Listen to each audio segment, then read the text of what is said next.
Futebolaço, eu sou o Dieguinho. Então, rapaziada, tá entrando no ar mais um giro de notícias do meu, do seu, do nosso Clube de Regatas Vasco da Gama. Você que tá chegando aqui pela primeira vez, se inscreve aí no canal, ativa o sininho. Mas pra quem é Dieguinho, para não perder os próximos vídeos, segue a gente lá no Instagram, estamos fazendo um trabalho muito bacana por lá. E segue a gente também no Twitter, Dieguinho dá várias informações e opiniões também por lá. Já chega deixando o seu like marotaço para dar aquela moral e ajudar na divulgação do vídeo. E se tu tá chateado com qualquer coisa aí, pode deixar o seu dislike. Bom, galera, eu sei que todo mundo tá chateado ainda com aquela derrota pro Curitiba, mas vida que segue e nada como um dia após o outro pra gente poder recuperar essa situação. Hoje, na parte da tarde, teve treinamento aí da equipe profissional e a delegação já embarcou para São Paulo para poder enfrentar o Bragantino amanhã à noite. A partida, inclusive, será transmitida por TV aberta. A partida será passada na Rede Globo de televisão. E o Vasco deve ter algumas mexidas, duas obrigatórias, né? Que é a situação do Neto Borges na entrada na vaga do Henrique expulso. E também, muito provavelmente, o Andrei vai ser o titular na vaga do Bruno Gomes suspenso. E não se surpreendam caso o Juninho perca a vaga de titular para o Benítez ou para o próprio Caio Lopes. Uma outra possibilidade é o Thales Magno perder também a titularidade dele para o Benítez. Essas são algumas das prováveis mexidas no time do Vasco. Iago Pikachu dificilmente sairá da equipe. O provável time do Vasco para amanhã é o seguinte: Fernando Miguel, Léo Matos, Wesley, Leandro Castan, Neto Borges, Andrei, Juninho ou Léo Gil, Juninho ou Caio Lopes, Léo Gil, e aí Thales Magno ou Benítez. Do outro lado ali você tem um Pikachu e mais avançado você tem Germancano. Esse é o provável time do Vasco. Aproveitando, falando aí de Thales Magno, que pode ser que perca a sua titularidade.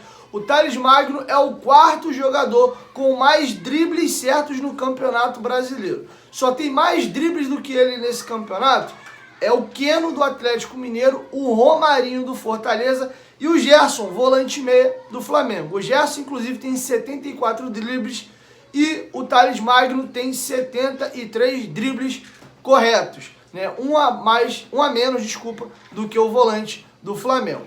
Beleza? Um outro dado também interessante para trazer para vocês: o SofaScore pegou aí a classificação do Brasileirão do segundo turno. Eu vou colocar para vocês na tela.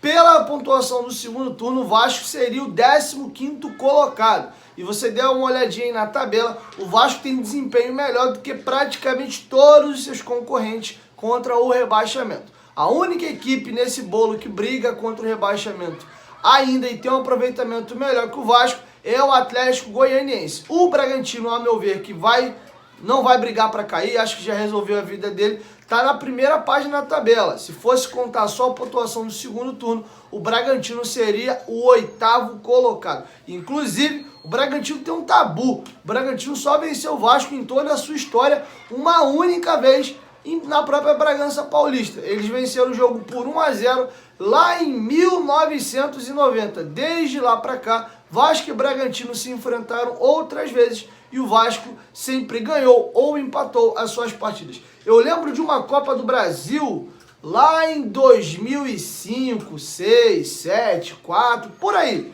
que o Vasco elimina o Bragantino na Copa do Brasil, mas rapaz, num sufoco danado, salvo engano, se eu não estiver falando nenhuma besteira, foi inclusive com gol qualificado, 2 empates, e aí fez um gol a mais fora de casa, alguma coisa assim. Eu lembro que foi um suador danado. Se você lembra desse jogo da Copa do Brasil que eu tô falando, comenta aqui embaixo nos comentários se você lembra e diz aí quais foram os placares, que eu não me lembro agora dos placares, mas eu lembro que o Vasco elimina sim o Bragantino nessa Copa do Brasil e segue avançando, beleza? Bom, galera, antes de eu trazer um pouco de informações para vocês aí, um pouco da pauta política e da pauta administrativa do Vasco, se liga, você que acompanha aqui o canal Futebolaço, você tá ligado que o canal aqui é sempre recheado de notícias e informações.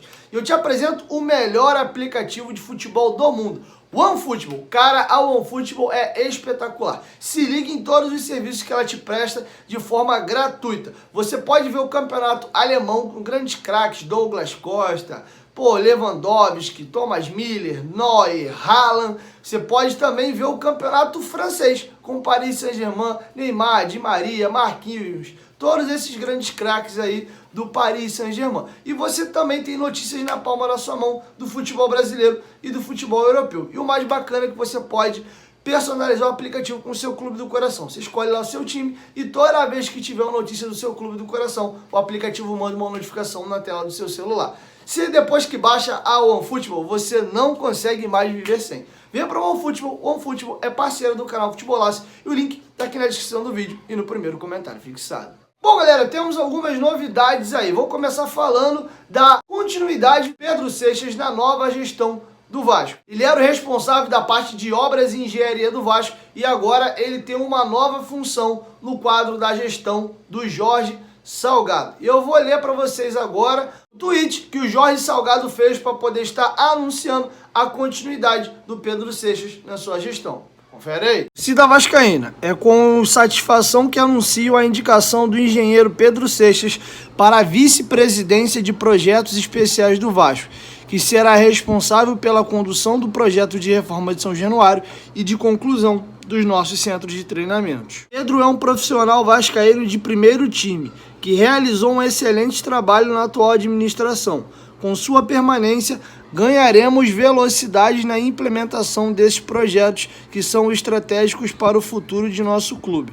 Aproveito para reafirmar o compromisso de ouvir os vascaínos na reforma de São Januário e garantir o aprimoramento e continuidade das boas iniciativas em andamento no Vasco. Seja muito bem-vindo ao time, Pedro. Seguimos em frente. Bom, galera, agora que vocês acabaram de ouvir aí o Jorge Salgado, o Pedro Seixas agradeceu e disse que um chamado do Vasco não é apenas um convite, é uma convocação. Ele agradeceu da seguinte forma. Confere aí. Agradeço a todos pela confiança. Espero não decepcionar. Deixo aqui também meu eterno agradecimento ao presidente Alexandre Campelo pela oportunidade e confiança depositadas. Responsabilidade em dobro na condução desse importante legado para o futuro do nosso amado Vasco.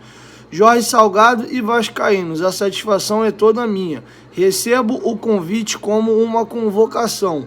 Muito orgulho de poder continuar colaborando com os projetos do clube. Uma honra que vem acompanhada de muita responsabilidade. Sem nunca esquecer também do amigo Rodrigo Saavedra, que em 2017 me estimulou a participar mais de perto do dia a dia do clube, abrindo as portas e principalmente minha mente, mostrando que todos podemos colaborar de alguma forma.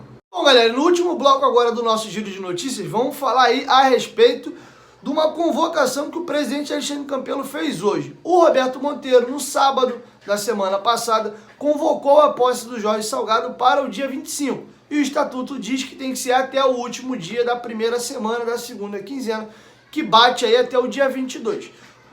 Alguns poderes do Vasco, como o próprio Alexandre Campelo e o atual presidente da Assembleia Geral, que é o Mussa, pediram para o Roberto Monteiro mudar a data que ele convocou. Ao invés de ser no dia 25, passar para até o dia 22, que era o que dizia o Estatuto do Vasco, e o Roberto Monteiro não fez essa mudança. E o Alexandre Campelo foi lá e ele mesmo convocou. Então, nesta sexta-feira agora, dia 22, está marcada a posse de Jorge Salgado. Tem uma solenidade lá na sede do Calabouço, às 7 horas da noite, para que Jorge Salgado seja empossado o novo presidente do Vasco. Nesta sexta-feira, tomam posse também os 150 conselheiros eleitos. Os 120 conselheiros indicados pela chapa do Jorge Salgado, que foi a vencedora do pleito do dia 14, e 30 conselheiros da chapa segunda colocada, que foi a chapa do Júlio Brandt. E nesse mesmo dia vai ter uma eleição para decidir quem vai ser o presidente do Conselho Fiscal e também o presidente do Conselho Deliberativo. Então temos essas novidades para sexta-feira agora. Vamos aguardar, galera. Temos ainda novos capítulos para ver na Justiça, seja a Justiça lá no Supremo Tribunal Federal, mantendo até aqui todas as decisões que foram favoráveis ao Jorge Salgado ou não. Poderemos ter uma reviravolta lá no Supremo Tribunal Federal dando vitória ao Levenciano através do pedido do partido Solidariedade. Beleza? Vamos aguardar qualquer novidade a respeito disso. Eu informo vocês aqui no canal, beleza? É isso, vou encerrando a minha participação aqui nesse vídeo. Se você gostou do nosso vídeo, deixa o seu like aí, é muito importante para que esse vídeo possa chegar para mais pessoas. Se não gostou também, pode deixar o seu dislike. E se inscreve aí no canal, porque a sua inscrição aqui vai ser muito bem-vinda. E quanto mais vascaínos aqui, mais força a gente ganha para ajudar o nosso Vascão, beleza? 1, 2, 3, futebolaço, tamo junto família. E a qualquer momento em volta, Vasco, tamo junto. Valeu, fui!